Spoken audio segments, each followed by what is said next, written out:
So here we are, present in this moment, and of course we know that the grace and the gift of this is that really we can recognise the true nature of ourself, which is unbound by time and place. It is not restricted or confined or limited. And of course we can see things as they are as well. And so I think this is one of the dichotomies of the spiritual journey, is that whilst we are, of course, in this unfolding and return to the true nature of ourself, we also become acutely aware of the way things are, and that a lot of things are not actually really reflecting our true nature, that most people are not really deeply living from this original and authentic essence. And we've really largely lost our way as a human population. And so our world is reflecting that. What we see around us is a great amount of disconnect and disruption. And of course, all of the symptoms we are seeing and we're facing are exactly that, symptoms of disconnect. And so when it comes to our relationship with life, whether it is individually, ourselves, or collectively within, a small family unit or our community, or at large, our environment, our world as a whole, we will always see the reflection of how we are present in ourselves or how we are disconnected. And this is why we're seeing at a large scale disruption in the world today. In particular, of course, we're all acutely aware of our environmental conditions, that we're facing a time of great crisis. And it's really, really important that we can name it and see it and recognise it for what it is. Being spiritual does not mean we turn our face away from this. Being spiritual means we bring our whole self fully into the present moment, and we stay here with our eyes, our ears and our hearts wide open to consciously see where we are, what we are being, what we're creating, and what is happening within us and all around us. And so, well, I guess without wanting to bore you, I thought it's probably wise for us to really consider some of these present facts. And of course, acknowledging that most of you are aware of the facts, but it's probably valuable for us just to reflect on a few of the core things that are occurring in relation to our environment and what we're actually experiencing in the world as it is right now.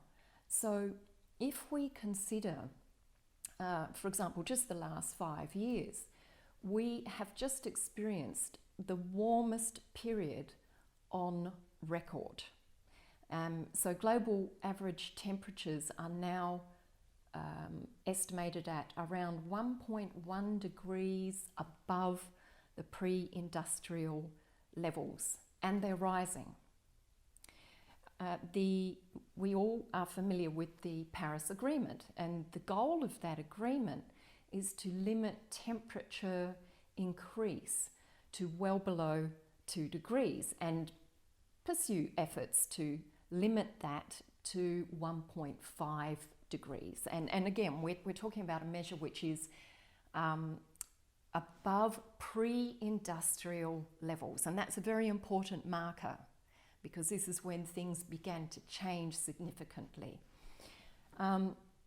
We also know that in November of 2019, more than 11,000 scientists from around the world declared a climate emergency, which of course is significant. And we know, yes, there's still a large percentage of our population that want to debate this or dismiss it or suggest that even these scientists were, somehow rallied as a way to fool the population into believing in climate change, etc. But let's look at some of the climate change impacts, okay? The global impacts that we know have been proven to be a measure of climate change and climate crisis. So these are some of the impacts that we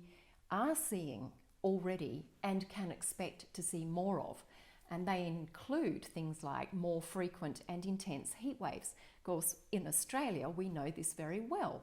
More frequent extreme weather events, whether that's droughts and floods, cyclones, bushfires, more destructive fires and longer fire seasons, which we are seeing here in Australia right now. Unprecedented fire, catastrophic fire events.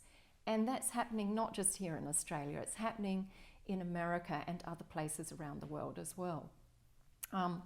Also widespread crop failures and food shortages, species and biodiversity loss. So dramatic shifts in animal and plant ranges. Now, all of these things we're already seeing. Of course, one of the other impacts is sea level rise. And I know there's been a lot of debate around this, but a lot of the current events and recent events have been suppressed from our mainstream media. So there are already island nations that have been totally relocated because their islands are gone. There are places in America that are disappearing. The coastal and river inlets are vanishing at a rapid rate. And I can't remember the statistics of that, but huge populations are having to be relocated. So, of course, that leads on to one of the largest impacts as far as our human experience is concerned, population displacement, which it's estimated we could see more than 100 million people displaced by the end of the century. 100 million people, that's a lot. That means you are likely to know someone in your own circle or be involved in that yourself within your lifetime. And of course, the world's most vulnerable people are the ones who will suffer the most from these impacts. So let's also consider this so-called safe target. So it's been determined that an increase of 1.5 degrees above pre-industrial levels is considered safe.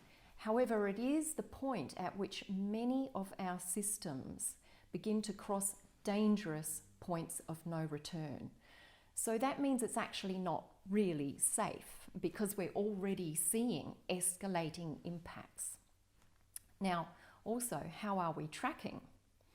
To meet the goals of the Paris Agreement, global emissions must peak by 2020, according to the UN's emission gap report in 2018. The peak is the point at which global emissions switch from rising to declining.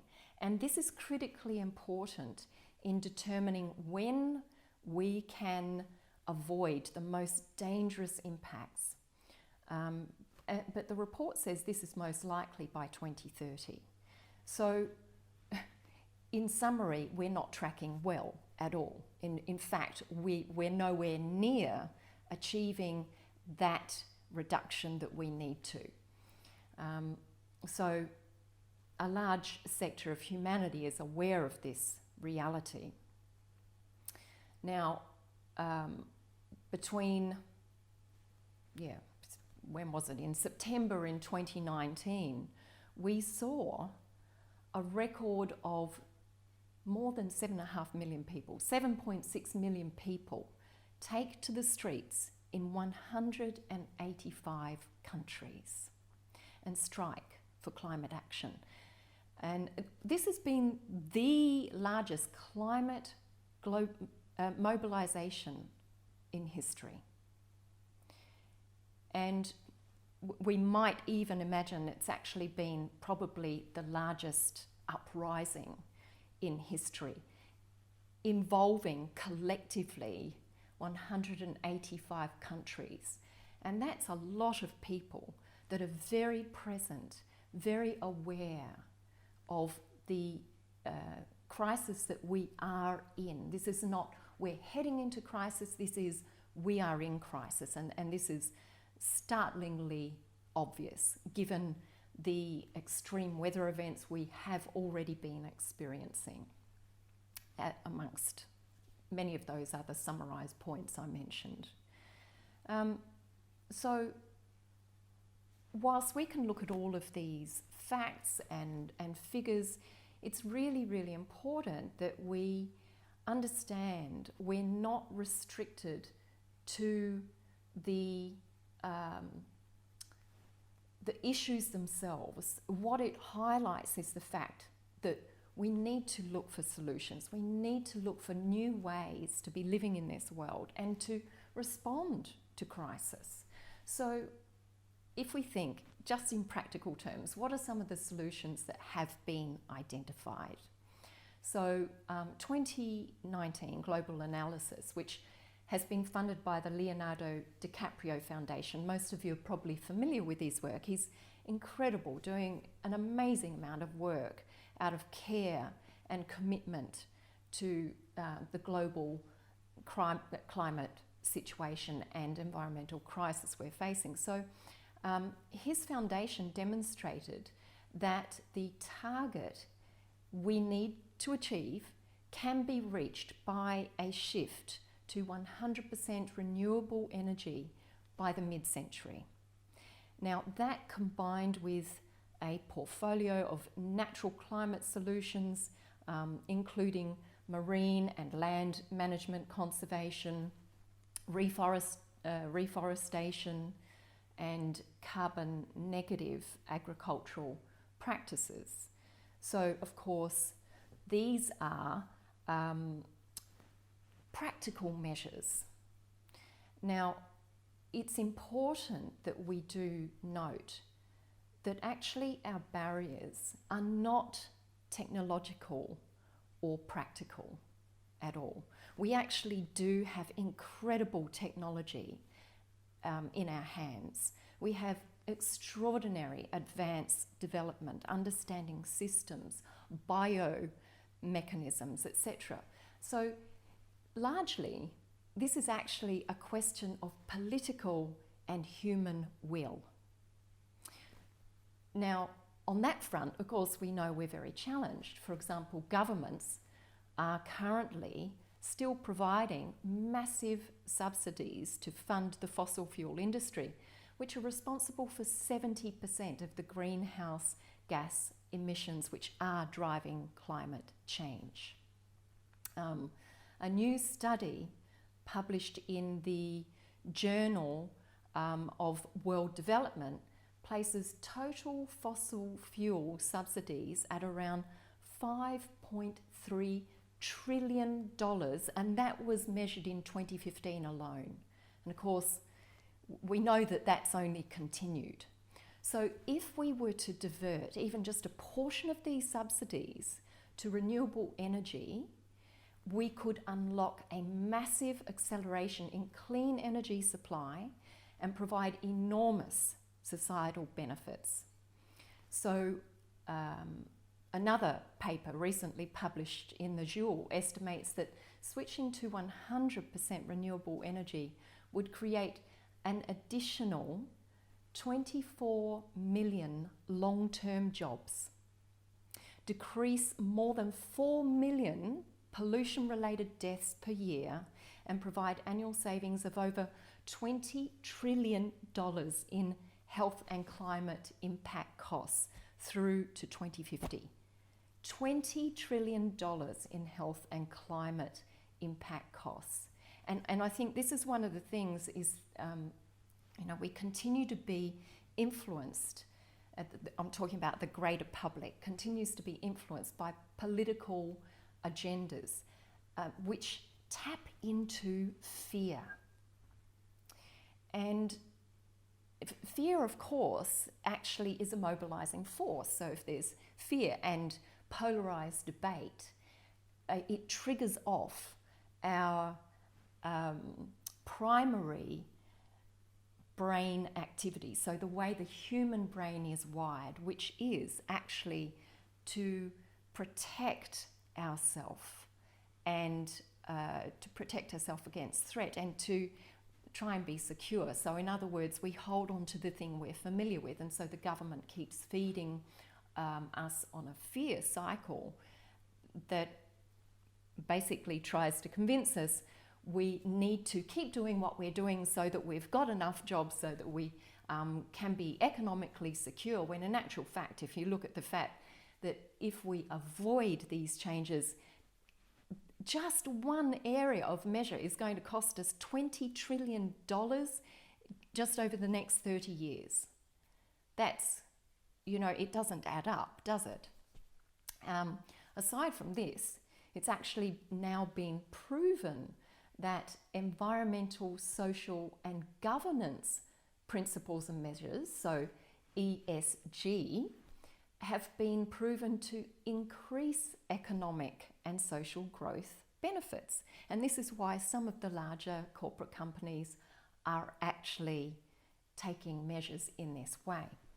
So that leans on to a really, really important angle of consideration and where spirituality comes into it, and why you and I and those of us who are on the spiritual journey and making deep inquiry into self and awakening, why our attention and engagement with this is so important. Let's think about this for a moment. Life is energy. Our world, everything we're experiencing, it's a quantum universe. And everything moves in circles of and patterns of energy. Now we have static, passive, and collapsing or entropic patterns of energy, and we have dynamic, expanding, and creative patterns of energy. Fear is the example in the human experience of the most contracting and downward spiraling energy. And of course, currently what we're seeing in the world is actually a downward spiral of multiple systems. So we're not just talking environmentally, we're talking socially, mental health, politically, governance, education, social structure.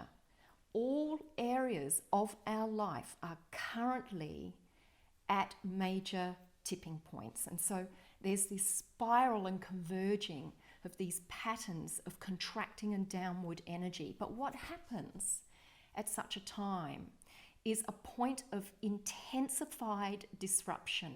And at every junction of intensified disruption in the universe is a tipping point and a window of possibility. And that window of possibility invites an injection of dynamic force and expanding force. So it invites that. However, the thing is, humanity has been, as we know, going round in circles, repeating history. So every time we've hit one of these disruptive moments historically, we have continued to operate from a lower vibrational model, which is fear-based. It says, all right, now we better do this, but it's still actually a fear-based model. And so if we continue to look at it in this way and approach our crisis, our situation in this way, we actually are going to recreate based on the past. And the fact is, when there is a window of possibility, there are only two choices. Either we recreate a pattern similar to the past, or we recreate a new one. And the reality is, and I think this is why there is so much fear and overwhelm, and climate change anxiety is a very, very real thing in the world right now. Why is because we are so acutely aware that we cannot recreate our past. Because if we do, we don't have a future. So acknowledging this is really, really important. It's critical that we can be present to our fear, yet respond to it in a different way. So it's not going to serve us to try and brush aside the fear and say, oh, well, we've just got to keep soldiering on, because we're going to miss something really important if we don't actually harness this disruptive window that is happening and bring ourselves fully present to it. If we understand this, we can then look for the energies that come from us, people, humans. What are the energies that come from us that can be injected into this window of disruption that can actually create something new? And the most important human attribute that is capable of this is imagination. Now, imagination is what can lead us with aspiration. And aspiration is an energy of expansion and upward spiral. So when you combine imagination and aspiration, then with the human spirit of love, which is a higher vibration, and then you bring in kindness based on our understanding of interconnectedness. Now you combine these energies and you get probably the most potent seed of creative potential. And this is the thing, fear-based models are actually stuck in this kind of idea of everything at a bigger level, and we become overwhelmed. So think about it, when you are overwhelmed with fear, isn't it because you're so stuck on all of the information, all of the details, you're so lost in it that you can't find a positive seed that can expand? You lose sight of that. So it's when we find that small point again, which initially we think is just little, it's just a small idea, that actually we find our greatest power.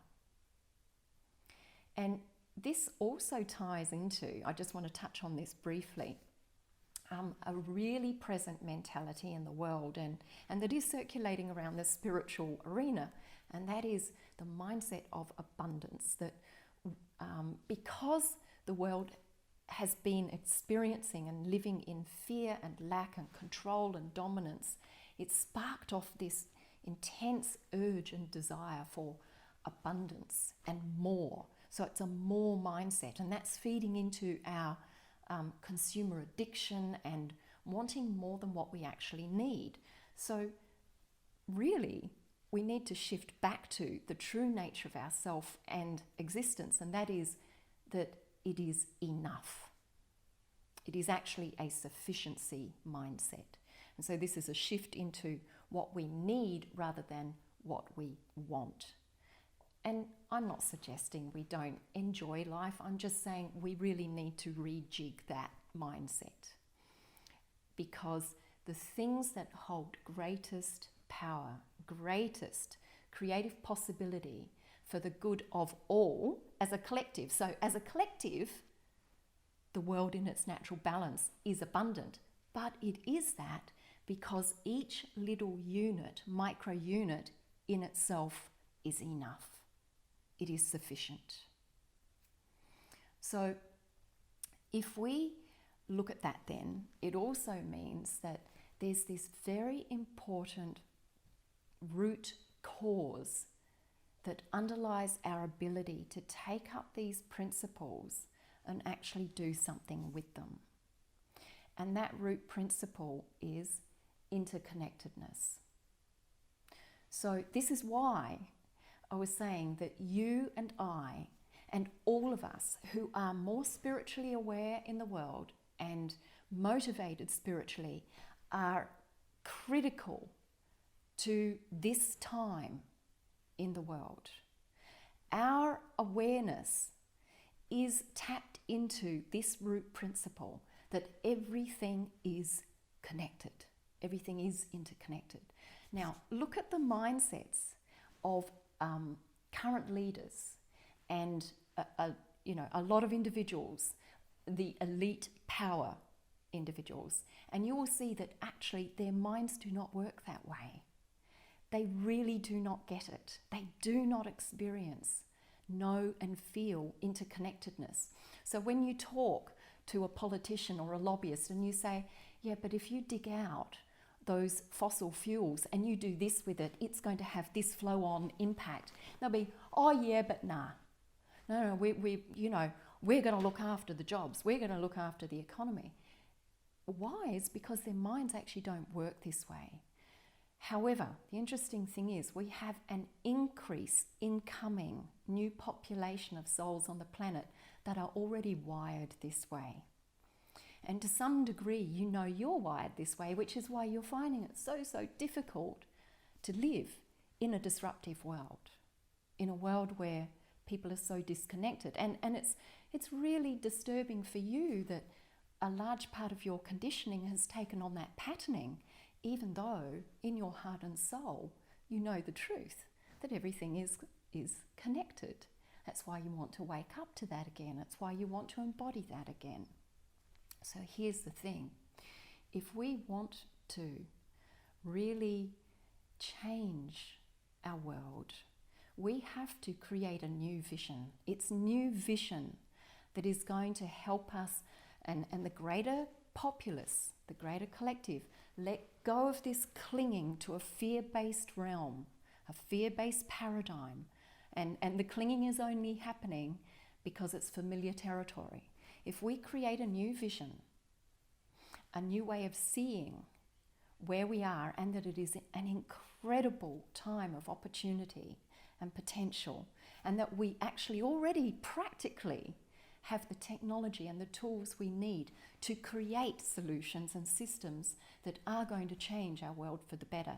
If we can tap into this and foster greater love and kindness and teach interconnectedness, we are actually going to spark off an incredible upward spiral.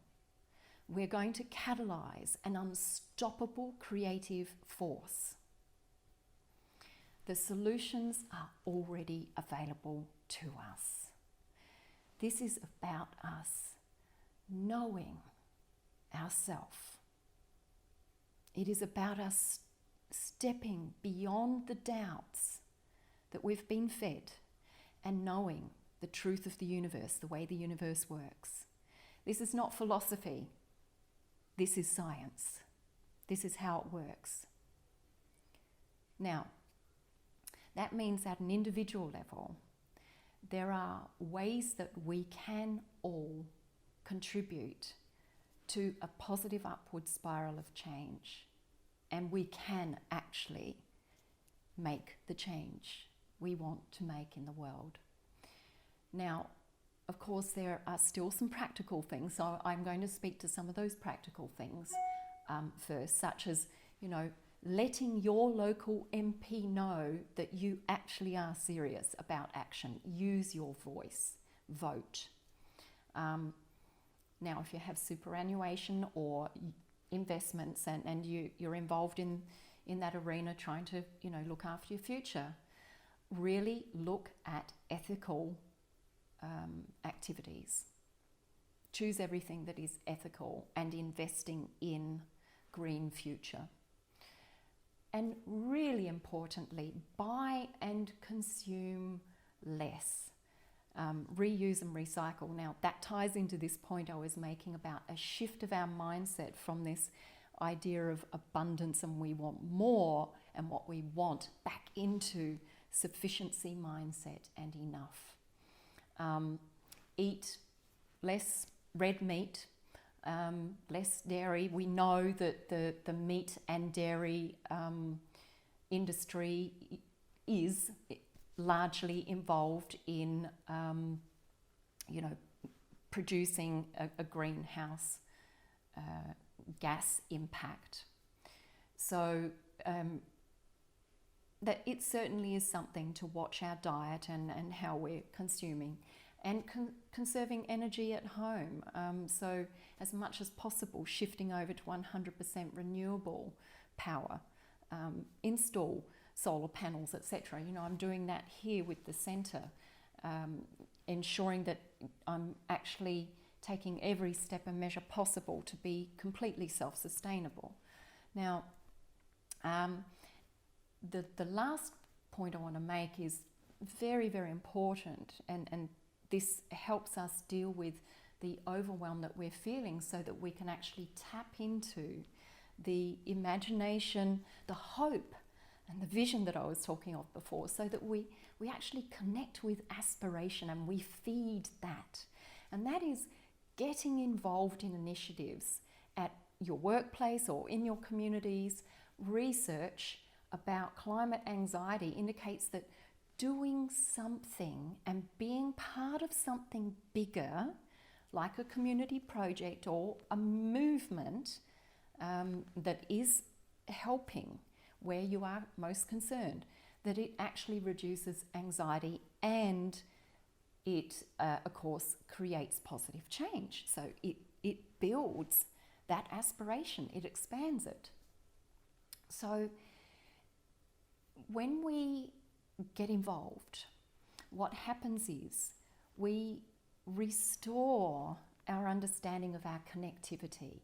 And it's connectivity and community that begins to strengthen and further foster and nurture kindness. So loving kindness and empathy, and that in turn builds and grows our deeper lived experience of our interconnectedness. And as we deepen and strengthen that, we actually tap into our own authenticity, and guess what happens? We awaken again our own imagination, and we bring our own divine intelligence to the moment, to each other, and to the collective. What we need now is to mobilize this inherent divine intelligence that is existing in the heart and mind of every human on the planet. If we can awaken this and mobilize this, we are going to see an incredible change in this world. And so the truth is, there is great hope for us. We just need to know how to tap into this in the right way.